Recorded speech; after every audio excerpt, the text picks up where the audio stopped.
네, 시장의 큰 그림을 그려보는 시간입니다. 오늘 이 시간은 NH투자증권의 김명환 투자전략연구원 연결돼 있습니다. 안녕하십니까? 안녕하세요. 네, 일단 이번 주에 중요한 요인 FOMC가 될 겁니다. 금리 동결 예상되고 있지만 어떤 관전 포인트를 지금 눈여겨보고 계십니까?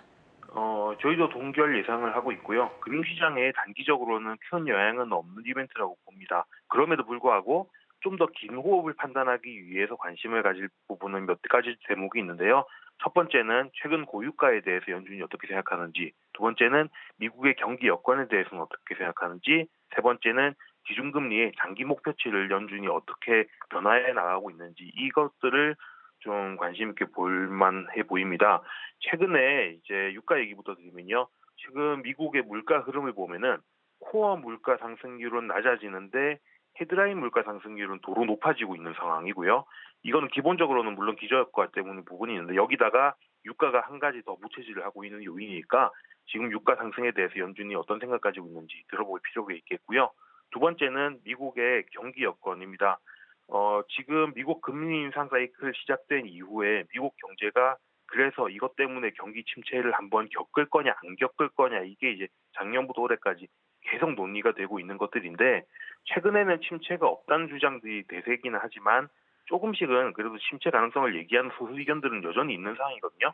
그래서 연준이 이렇게 고금리 수준을 유지하는 거에 따라서 미국 경기 여건이 나빠지는 부분에 대해서는 어떻게 생각하고 있는지 이것도 들어볼 필요가 있는 얘기입니다. 세 번째는 장기 목표치인데요. 많이들 내년 금리 인하를 기대하고 있는데 그럼 내년에 금리 인하를 얼마나 많이 할 수 있냐, 금리 인하 가능폭을 알아보기 위해서는 장기적인 연준의 기준금리 목표치가 중요합니다. 그런 점에서 이거를 어떻게 연준이 최근에 수정하고 있는지 이런 것들을 좀 관심 있게 볼 필요가 있어 보입니다. 네, 그리고 오늘 새벽에 국제유가가 연중 최고치까지 올라갔습니다. 계속해서 사우디아라비아 그리고 또 러시아가 감상을 연장하고 있기 때문인데 지금 시티그룹에서 유가가 이에 따라서 단기적으로 $100 넘어설 수도 있지만 다른 산유국에서 공급이 증가하면서 랠리는 좀 시들해질 수 있다라는 전망을 또 내놨거든요. 어떻게 생각하고 계십니까?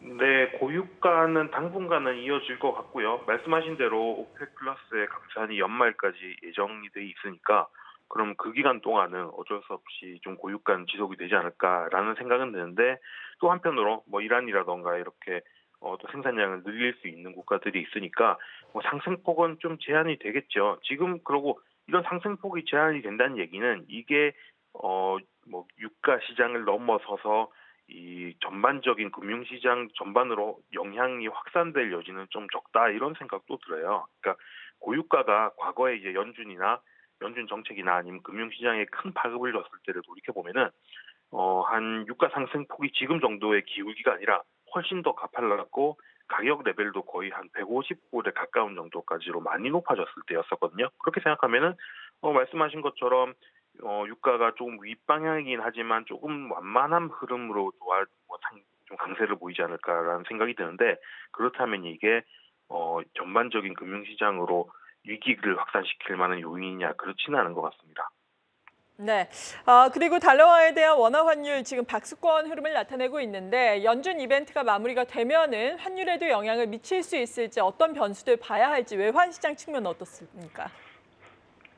금리가 환율에 많이 영향을 미친다고 하는 거는 이제 국가 간 금리 차 때문에 이제 자금이 움직이기 때문인데요. 이거는 주로 좀 선진국들한테 영향을 많이 주는 부분이고요. 한국 같은 경우는 금리보다도 경상수지가 더 중요합니다. 근데 원달러 환율이 지금 경상수지 어떻게 영향을 받고 있냐 이러면은 한국이 올해 상반기 중에 적자를 기록을 하다가 경상수지 흑자로 이제 전환이 됐죠. 3개월째 흑자를 보고 있습니다. 그런 점에서는 어, 원화가 더 약해질 여지는 조금 줄어들었다 이런 생각은 드는데 하지만 또 연초 이후로 누적 경상수지 흑자는 여전히 과거에 비해서는 확실히 낮은 레벨이긴 하거든요. 그리고 최근에 한국의 수출 증가율이 여전히 마이너스 두 자릿수 찍고 있는 것들을 보면은 빠르게 경상수지가 과거 수준으로 회복되는 걸 기대하기도 일단 지금의 눈높이로는 조금 쉽지는 않은 것 같아요. 그래서 지금 원하는 약세가 세게 갈 압력은 이미 막혔다. 그런데 강세가 더 진행되기에는 그 힘이 좀 약하다. 그러면 한 1,300원대 정도의 평균 환율은 지속되지 않을까. 뭐 이거는 큰 변화, FMC랑은 별개로 좀 큰 변화가 당분간 없을 것 같다. 이렇게 보고 있습니다. 네. 그리고 미국에서는 자동차 노동조합이 역사상 처음으로 디트로이트 빅3 대상으로 동시 파업에 돌입을 했습니다. 이에 따른 우리 자동차 업체라든지 혹은 기타 자동차 업체에 미치는 영향은 어떨지 궁금하거든요. 일단 뭐 주가상에 큰 영향은 나타나지 않고 있는데요. 네, 단기적으로는 사실 좋은 얘기죠. 미국 시장 내에서 자동차 재고가 줄어든다는 얘기는 그러면 이런 재고를 여전히 생산을 여전히 할 수 있는 업체 입장에서는 그렇게 싸게 팔아야 될 필요가 없는 거니까요. 최근에 한국차, 현대차의 미국 시장 내에서의 할인 폭이 과거 코로나 때 쇼티지 났을 때에 비해서는 조금씩 커지고 있는 상황이었는데 이런 자동차 재고가 부족해지면은 이런 프로모션을 적극적으로 안 해도 되기 때문에 수익성은 좋아집니다. 그런데 문제는 파업의 결과가 어떻게 되는지에 따라 장기적인 영향이 갈릴 수 있는데 만약에 이 파업의 결과로 지금 미국 노조들이 주장하는 것처럼 그 공장의 임금을 대폭 인상해줘야 되는 상황으로 가면요. 한국도 미국의 현지 공장을 가지고 있잖아요. 이러면은 인건비 부담이 같이 늘어나게 되죠. 그래서 수익을 얻는 부분은 짧고 장기적으로는 오히려 더 안 좋을 수도 있다. 이런 점에서 지켜봐야 되는 이슈지만 막 마냥 환호하기에는 좀 어려운 이슈다 이런 생각이 들고요. 그렇기 때문에 주가도 사실은 오르지 않고 그냥 원만한 모습 정도를 보인다 이렇게 보면 될 것 같습니다. 그럼 반대로 여기에 의한 제일 반사 수익이 클 수 있는 업체는 누구냐? 공장에서 인력 제일 적게 두고 자동화 제일 많이 하는 업체거든요. 테슬라가 되겠죠. 네, 그렇군요.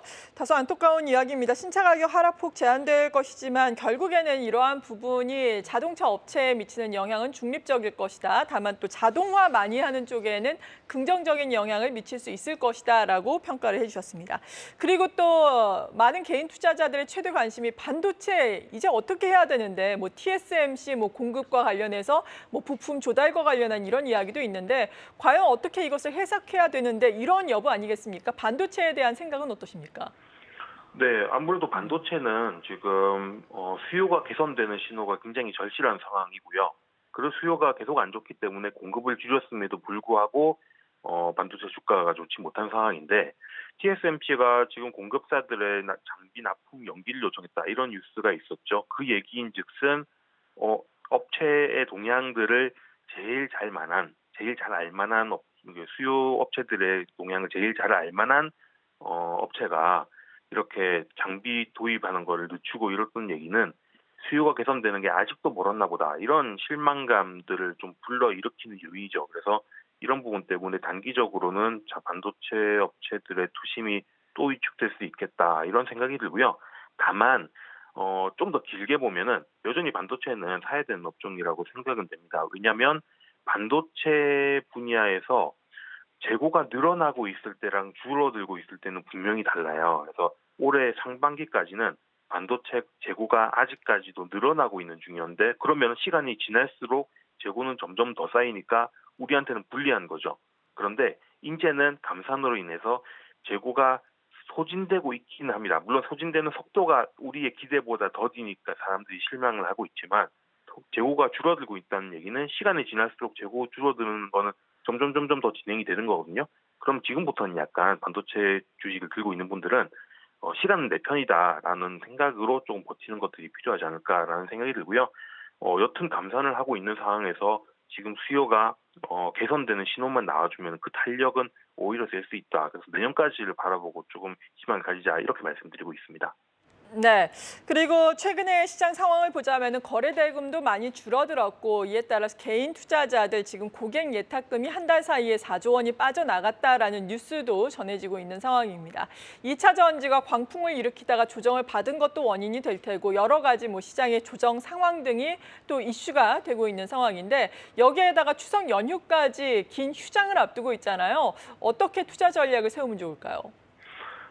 추석 연휴가 일단 9월 말에 있고요. 그러고 나면 10월 첫째 주부터는 이제 3분기 실적 발표가 나올 예정입니다. 그런데 3분기 실적에 대해서 약간 걱정스러운 부분은 뭐냐면은 한국 기업들의 월별 수출 데이터를 보면은 수출이 우리가 처음에 먼저 기대하고 있었던 것보다 조금씩 좀 회복되는 속도가 더디다는 걸 알 수가 있어요. 그러면 그 얘기는 2분기 당시에 줬던 하반기 가이던스보다 3분기 때 실제로 우리가 확인하게 되는 거 내지는 4분기에 대한 가이던스는 썩 그렇게 좋지 않을 수 있다는 얘기거든요. 그래서 주식의 범위를 막 종목 수를 늘려갈 때는 아니다라는 생각이 들고요. 오히려 단기에 호재가 있는 개별 기업 종목 위주로 좀 핀셋으로 맞춰 잡아가자 이런 생각이 들고요.